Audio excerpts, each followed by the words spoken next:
નમસ્કાર દર્શક મિત્રો, દરિદ્ર નારાયણના ઘરમાં કલ્યાણનો દીપ પ્રગટાવતો ગરીબ કલ્યાણ મેળો આણંદ જિલ્લાના પેટલાદ તાલુકાના નાર ગામે યોજાયો હતો, જેમાં જિલ્લાના નાયબ દંડક શ્રી રમણભાઈ સોલંકીએ સુંદર પ્રવચન રજૂ કર્યું હતું।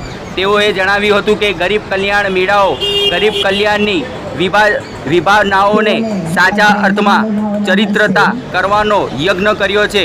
પોતાના વ્યક્તિત્વ દરમિયાન નાયબ કલેક્ટર શ્રીએ ખૂબ જ સુંદર પ્રજાલક્ષી પ્રવચન કર્યું હતું, તેમજ જિલ્લાના 1976 લાભાર્થીઓએ 3.23 કરોડની સાધન અર્પણ સહાય કરવામાં આવી હતી।